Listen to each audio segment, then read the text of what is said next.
오늘은 화요 주제 예배로 하나님께 예배를 드립니다. 3차 선교 여행도 복음으로 시작합니다라는 제목의 말씀으로 함께 말씀을 나누겠습니다. 어저께까지 우리가 2차 선교 여행이 끝나고 이제 또 새롭게 3차 선교 여행을 떠나는 바울의 여정을 우리가 성경을 통해서 함께 좀 읽었습니다.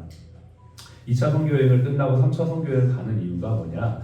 복음을 전한 제자들이 또 교회들이 잘 세워져 있는지를 확인하고 또 부족한 것들을 채우기 위해 바울은 또 떠나는 것이죠. 그의 삶은 한결같았어요. 하나님의 나라를 구체적인 교회 공동체라는 형태로 세우는 것입니다. 우리도 똑같습니다. 우리의 삶이 어떠한 방향을 향해 가고 있습니까? 일터라는 곳에 와서 오늘도 예배를 드리지만 우리가 이를 통해 하나님의 나라를 세우는 것이 우리의 궁극적인 목적이라는 걸 잊지 마시길 바랍니다. 돈을 벌고 일을 하고 사람을 치료하는 것이 우리의 궁극적인 목적이 아니에요.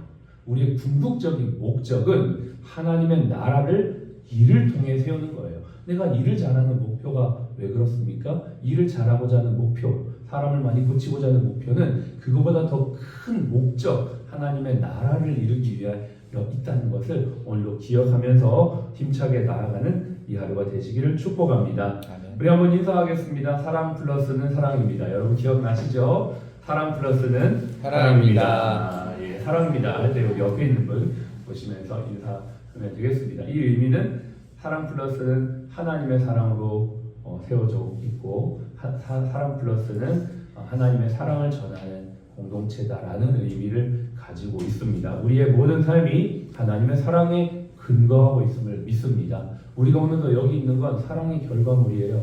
누구의 사랑의 결과물입니까? 예수 그리스도 하나님 아버지의 사랑의 결과물입니다. 그래서 우리는 오늘도 그 사랑을 전하고자 이 자리에 있는 줄로 믿습니다. 24절에 보니까요, 아볼로라고 하는 사람이 이렇게 소개가 되고 있어요. 아볼로가 탁 등장을 하는데 이 사람이 세 가지의 특징을 가지고 있어요. 언변이 좋고, 그 다음에 성경에 능통하며, 그러나 요한의 세례만 안다, 이렇게 얘기하고 있어요. 언변이 좋다는 건 이 사람 알렉산드리아라고 하는 그 당시 최고의 지성의 도시에서 자랐거든요. 지금도 알렉산드리아에는 세계 최고의 도서관이 있습니다. 여기에서 70인역이라고 하는 성경이 번역이 되어서 이 저장이 되어 있는 곳이고요. 굉장한 곳이에요. 이 당시에만 해도 모든 지식의 석학이 다 여기에 모여있는 대단한 곳 출신이 바로 아볼로인데요. 언변이 좋다. 수사학을 어릴 때부터 배웠어요. 말을 얼마나 잘하는지 몰라요. 논리와 또 모든 어떤 이 표현이 대단한 사람이 아볼로입니다. 두 번째, 어릴 때부터 구약 성경에 능통한 자였어요. 그리고 구약에 예언되어 있는 이 메시아, 즉 이분이 예수 그리스도라는 걸 이 아볼로는 알고 있었습니다. 대단한 거예요. 유대인임에도 불구하고 예수 그리스도가 구약에 예언되어진 메시아라는 걸 아는 사람이 거의 없었는데 이 아볼로는 이걸 알고 있었죠. 그런데 하나가 부족한 것이 있는데 그게 바로 요한의 세례, 즉 회개의 세례만 알고 있었다는 거예요. 온전한 복음인 예수 그리스도가 이 땅에 오셔서 그 하나님 나라 복음을 증거하는 것은 모르고 하나님이신 예수님이 오시기 전에 하나님 나라를 선포했던 요한, 즉 회개의 세례만 알고 있었던 거죠. 그래서 그거를 잘 모르는 거를 지금 누가 알았다고 내냐면 브리스길라와 아굴라가 알았다는 거예요. 이 브리스길라와 아굴라가 누굽니까? 고린도에서 바울과 함께 1년 6개월을 함께 동력하면서 천막 만들면서 하나님 나라 복음 전했던 사람들이 바로 브리스길라와 아굴라였죠. 이 사람들은 평신도 사역자예요. 천막을 만들면서 바울과 함께 사역을 했던 사람들인데 참 놀라운 것은 뭐냐면 정말 평생 어릴 때부터 성경에 능통하고 수사학에 능통했던 아볼로가 이 평신도 사역자였던 천막 만드는 브리스길라와 아굴라에게 배웠다는 거예요. 참 대단한 겁니다. 우리가 이걸 통해서 알 수 있는 건 뭐냐? 아볼로의 겸손과 또 평신도 사역자라 할지라도 복음이 온전히 증거되었을 때, 복음을 온전히 깨달았을 때 그는 탁월한 사역자로 쓰임받을 수 있다는 것을 우리는 성경을 통해 알 수가 있습니다. 이것은 그대로 한번 우리의 삶에 적용해 볼까요? 지금도 모태신앙으로 또 혹은 신학을 잘 알고 있음에도 불구하고 하나님 나라 복음을 잘 모를 수도 있고요. 평신도이지만 제대로 복음을 알고 훨씬 영향력 있는 삶을 살 수 있다는 것을 우리는 알 수가 있습니다. 저는 여러분들에게 도전합니다. 여러분들이 비록 평신도일지라도 하나님의 복음을 온전히 알아서 그 복음으로 말미암아 선한 영향력을 끼칠 수 있는 사람들이 될 수 있기를 도전합니다. 하나님, 저도 텐트 메이커, 내가 할 수 있는 나의 직업, 나의 전문 잡을 가지면서 내가 정말 하나님의 온전한 복음을 전할 수 있는 사람으로 쓰임받게 해주십시오. 여러분 얼마든지 그렇게 기도할 수가 있는 겁니다. 물론 아볼로 같이 기본적으로 성경과 수사가 능통해서 복음이 탁 들어갔을 때 폭발적으로 역사하는 경우도 있죠. 이 사람의 기본적으로 가지고 있는 그런 지식과 경험치가 있기 때문에 복음이 딱 들어갔을 때 이 사람이 나중에는 바울과 같이 고린도 교회를 섬기고 세우는 사람이 되었어. 그래서 고린도전서 3장에 보면 나는 씨를 심었고 아볼로는 물을 줬다라고 이렇게 표현할 만큼 굉장한 영향력을 가졌던 사람이 아볼로였지만, 우리는 여기에서 이 두 가지를 모습을 통해, 즉 아볼로 또 브리스가와 아굴라의 모습을 통해 각자의 위치에서 얼마든지 복음 안에서 쓰임받을 수 있다는 것을 볼 수가 있는 것입니다.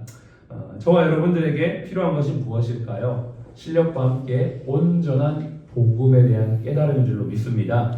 복음이 무엇입니까? 복음은 하나님이 선지자들에게 미리 그 아들에 관하여 말씀하신 것, 바로 복음은 예수 그리스도입니다. 예수 그리스도를 알면 알수록 우리는 정말 그 복음의 깊이 안에 들어가게 됩니다. 예수 그리스도가 어떠한 분이십니까? 우리의 모든 죄를 위해서 죽으시고 부활하신 분이다라고 고린도전서 15장 1절로 4절을 말합니다. 형제들아, 내가 너희에게 전한 복음을 너희가 알기를 원하노니 이는 너희가 받은 것이요 또 그 가운데 선 것이라. 너희가 만일 내가 전한 그 말을 굳게 지키고 헛되이 믿지 아니하면 그로 말미암아 구원을 받으리라. 복음의 결과가 무엇입니까? 복음인 예수 그리스도를 믿으면 우리는 구원을 받게 되는 것입니다. 이 복음이 무엇이라고 고린도전서 설명하냐면, 이는 성경대로 너희 그리스도께서 우리 죄를 위해 죽으시고 장사 지낸 바 되었다가 성경대로 사흘 만에 살아난 사실. 그래서요, 복음은요, 예수 그리스도가 하신 일 전체를 복음, 기쁜 소식이라고 말합니다.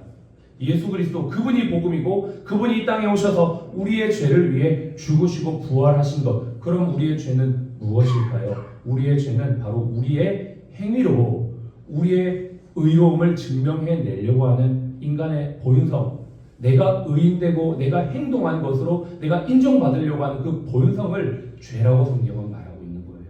물론 여러 가지 크고 작은 죄의 결과물들이 있지만, 결과적으로 내가 의인이 되어서 사람을 판단하고 사람을 정죄하고 내가 선악의 기준이 되어 살아가는 모든 사람들의 모습이 죄라고 말하는 거예요. 그게 로마서 2장에 보면, 사람을 판단하는 사람아, 네가 하나님의 판단을 받지 못할 줄을 알지 못하느냐 이러면서 사람의 죄가 무엇이냐면 바로 내가 의인이 되어서 내가 판단하고 나의 행위와 나의 어떠한 지식과 나의 의로움이 다른 사람보다 낫다라는 것으로 상대적 우위를 가지고 살아가는 모든 사람들의 본성을 죄라고 성경은 분명히 말합니다.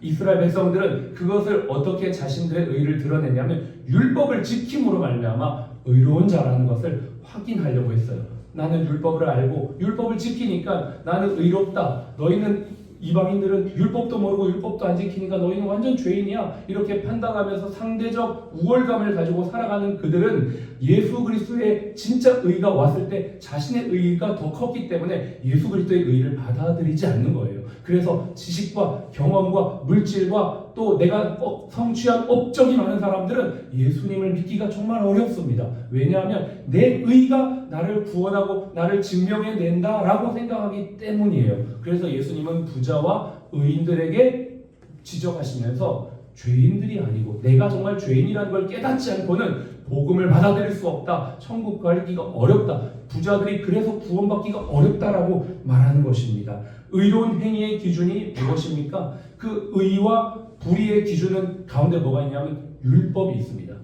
그래서 이스라엘 백성들은 계속 율법을 지키려고 해요.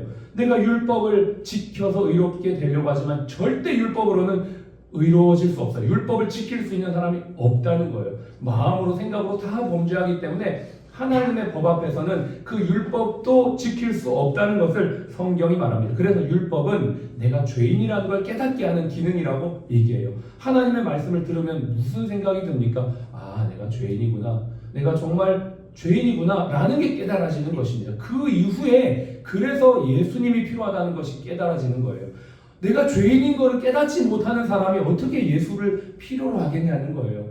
나는 괜찮아. 이만하면 괜찮아. 나는 이렇게 이 정도 살면 훌륭한 거 아니야? 난 열심히 살고 나 이렇게 성취를 했고 난 이렇게 지금 사회적 위치를 가지고 있는데 내가 무슨 죄인이야? 그 사람에게는 복음이 필요가 없는 거예요. 그 사람에게는 예수가 들어갈 수가 없는 거예요. 그게 자신의 의가 되어서 예수의 공로 십자가의 의가 필요가 없는 것입니다. 그런데 어느 날 그것이 정말 죄라는 사실을 딱 깨닫는 순간 예수의 공로가 확 와닿게 되는 것이죠. 깨달아지는 것이죠. 인간의 죄를 해결할 수 있는 것은 오직 십자가에서 죽으신 예수밖에 없다. 그리고 그분이 행하신 그 일이 의고 내가 그것을 믿을 때 나도 의로워진다라는 것. 이게 바로 복음입니다. 하나님은 죄인인 우리를 구원하고자 당신이 직접 십자가에서 죽으시고 그 십자가에서 부활하심으로 말미암아 죄사함과 생명을 주셨어요. 이란 것이 하나도 없어요. 우리는 구원을 위해 내가 구원을 받고자 내가 어떠한 행위를 해서 구원에 이르게 됐다 없습니다. 내가 착한 일해서 내가 거짓말하지 않아서 구원에 이르렀다. 내가 신앙생활을 열심히 해서 구원에 아닙니다. 구원은 뭐냐면 십자가에 이루어진 모든 것을 내가 그냥 전적으로 믿음으로 말미암아 받아지는 것, 주어지는 것. 그래서 오직 은혜로 구원을 받는 것이 바로 기독교의 복음이에요. 일하는 것이 없이 싹을 받는 거예요. 일한 게 하나도 없어요. 그런데 싹을 받는 거예요. 구원이란 싹을 받는 겁니다. 누가 일을 했습니까? 예수님이 일을 다 하신 거예요. 구원을 위해 나는 단 일도 한 게 없어요. 오직 예수님이 십자가에서 모든 걸 다 이루었고 나는 그걸 믿음으로 말미암아 싹신 구원을 받게 되는 거예요. 불법이 사함을 받고 죄가 가리워짐을 받는 것이 은혜다라고 성경은 말하고 있어요. 예수를 믿으면 바로 내 죄가 이렇게 가리워지는 것입니다. 이 사실을 믿되 예수님을 어떻게 믿어야 될까요? 주와 그리스도로 믿어야 합니다. 복음을 아는 것으로 충분하지 않습니다. 이 사실을 알고 예수를 주와 그리스도로 믿어야 해요. 사도행전 2장 36절로 38절 그런즉 이스라엘 온 집은 확실히 알지니 너희가 십자가에 못 박은 이 예수를 하나님이 주와 그리스도가 되게 하셨느니라. 예수가 내 주인이라는 거예요. 여러분 예수님이 나의 죄를 사하신 구세주일 뿐만 아니라 그분 나의 주인이에요. 내 시간의 주인, 내 물질의 주인, 나의 지식과 나의 경험과 내 모든 삶의 주인이라는 것입니다. 예수가 나의 주인이라는 이 사실, 이 믿음을 받아들이고 지속적으로 반복적으로 고백할 때 우리의 믿음은 확장되는 거예요. 그래서 우리는 한 번 복음을 듣고 끝나는 게 아니고 복음을 듣고 또 듣고 또 듣고 또 들어서 그것이 내 안에 내면화되고 내 삶이 되어지고 내 삶이 복음 안에서 통치받는 것, 내 삶에 하나님의 나라가 완전히 임하면 임할수록 더 큰 영향력이 흘러가는 거예요. 이게 오늘 우리가 읽었던 이야기 아니겠습니까? 아볼로가 몰랐어요. 요한의 세례만 알았어요. 내가 죄인이라는 사실들만 알았지 하나님의 온전한 복음이 통치되어서 정말 내 삶을 통해 복음이 증거되는 걸 몰랐지만 그 복음을 받아들이고 아볼로는 이제는 고린도 교회 성도들에게 영향력을 끼치는 사람이 되어졌던 것을 볼 수가 있어요. 골로새서 1장 5절로 6절에 이렇게 말합니다. 너희를 위하여 하늘에 쌓아둔 소망으로 말미암음이니 너희가 전에 들은 복음의 진리의 말씀이라. 이 복음이 이미 너희에게 이름에 너희가 듣고 참으로 하나님의 은혜를 깨달은 날부터 너희 중에서와 같이 또한 온 천하에서도 열매를 맺어 자라느니라. 복음은 한번 듣고 끝나는 것이 아니라 계속적으로 자라는 것이에요. 성장하는 것입니다. 믿음이 확장되는 것입니다. 그래서 진짜 복음이 들어가면 사람이 변화될 수밖에 없어요. 진짜 복음이 들어가면 사람이 안 변할 수가 없다니까요. 진짜 복음이 깨달아지면 예수의 복음이 내 안에 들어왔는데 안 변한다? 그거는 복음이 안 들어간 거라고 볼 수가 있어요. 진짜 복음이 들어가면요 변화돼요.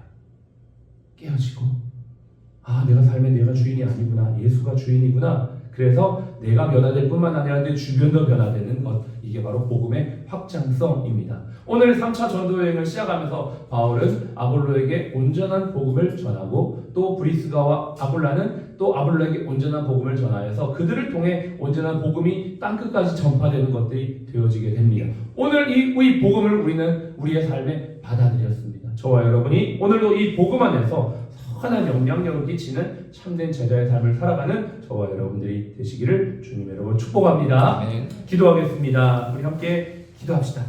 예수 그리스도는 나의 주인이시고 나의 구세주이십니다. 많은 영역에서 오늘도 내 삶에 예수님의 통치가 나타날 수 있기를 기도하고 내게 주신 모든 것을 주님의 영광을 위해 쓸 수 있는 이 하루가 될 수 있도록 도와주시옵소서. 함께 기도하겠습니다. 하나님 아버지, 은혜와 사랑을 감사를 드립니다. 오늘도 이 생명의 복음이 우리의 삶에 충만하게 부어져서 하나님의 은혜 안에서, 하나님의 뜻 안에서, 진리 안에서 하나님 복음의 열매를 맺어 자라가는 이 하루가 될 수 있도록 도와주시옵소서. 하나님 아버지, 복음을 알면 알수록 놀라운 하나님의 은혜입니다. 하나님이 복음 안에서 감사하며 기뻐하는 아버지 이 하루가 될 수 있도록 도와주시오.